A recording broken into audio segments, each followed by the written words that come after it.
position. The Eagles this season, they're going to have to do they're going to have to do a lot of paying forward, this offseason because they're going to have a Yeah. lot of cap space, and they're going to have to make some big decisions. We're going to have a lot of draft picks, a lot of draft capital. We got to make decisions on who to bring back, who to cut. Overall, before we actually start to dig a little deeper into the off season, what was your overall thoughts of this season in general, all things considered, from week 1 all the way up until where we are now? My prediction was 8 wins. I was set on 8 wins. I don't see why we couldn't. I thought we had enough talent to do it. I thought we had enough veteran experience to do it. Looking at Jalen, what sold me on Jalen possibly being like the next QB was when he played the Cardinals. And I know we lost, but I love what he was doing. I love what I saw there. And I know that was with Doug Peterson. I get it. Now we're on to the next coach, but I still thought he had the formula. Jalen has the formula in my eyes. Right.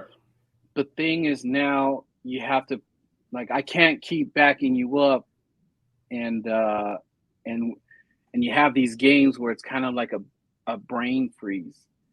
And I know there's plenty of blame to go around in the game, but I'm looking at him because he's the one that we're always going to go to because he's our leader. He's the captain of the ship. We ride or die with him and all that. So my critiquing of him is very strong because we got to nail it and we got to nail it right. We got to make sure, dot our I's, cross the T's. So he has earned next year's, he ain't going nowhere, guys. He's going to be here whether it doesn't work or it does. He's got his shot.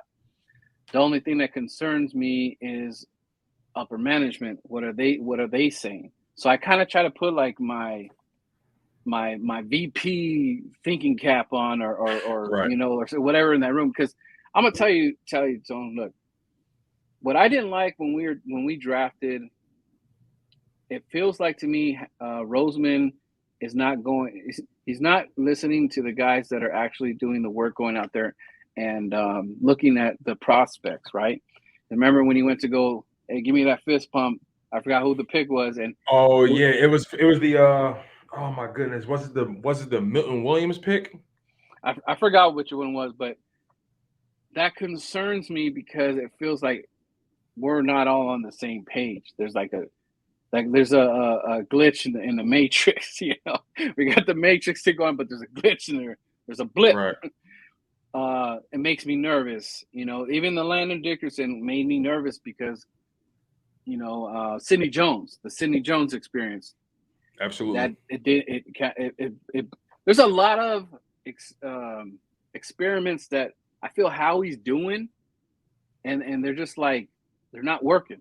And I don't know if it's just Howie thinks that I have great absolute power, and what I say, I am a football guru. I know we won the Super Bowl. He did the right things and everything, but everything just kind of fell into place. What makes me mad about when we went from the Super Bowl, we kind of let's get rid of LeGarrette Blount. This coach's got to go.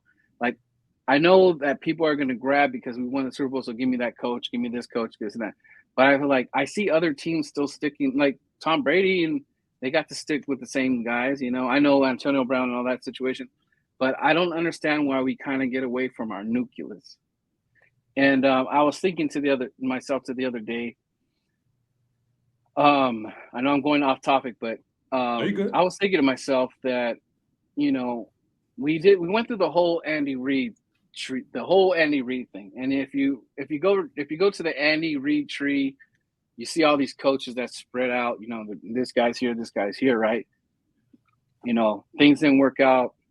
Andy Reid was going through some tough times with this kid. I believe he lost a son. So there was a lot there. At the same time, he's trying to coach football, and it was just nothing was gelling or something like that. But we had pieces on there. We had Deshaun Jackson, we had Mac, we had. If you think about it, we had some awesome players on our team. But we did. But at that time, when you go back there, it just wasn't the time. But it doesn't matter. We're like, hey, we need to win now. We can't you can't go with 4 wins. 4 wins. You're gonna give us 4 wins. Something got to give. So Andy Reid goes Kansas City, and he was doing pretty good with Alex Smith, I believe. You know, they were doing decent. He was bringing them back. Now, it wasn't the greatest thing, but it was working. He was getting back to his ways. Right. And Patrick Mahomes falls in his lap. Yep. He sat him the first year, and then you know let him watch. And he came in, the guns are blazing. Patrick Mahomes lands in his lap, and you know the rest. They got a Super Bowl. They went to the Super Bowl, and they are on the verge of actually making another Super Bowl. They can do it again, honestly. They can really do it again. So my point being is, we kind of let a good thing go too soon because we were impatient. Howie, Jeff get their brains together, and they go, what do you do? Chip Kelly falls in the lap. Innovator. He's got all these things. He got the guy drinking shakes and this resting well and this and that, no injuries and this and that. And then it fell real quick because NFL read right when Chip Kelly's going to. That didn't go anywhere, right? Okay, damn, what do we do now? What do we do now? So they look at the Andy Reid tree. Oh, Doug Peterson. He played for the Eagles. Philly guy. Andy Reid gives the thumbs up, right? So we sort of went and got an Andy Reid disciple. And it was right.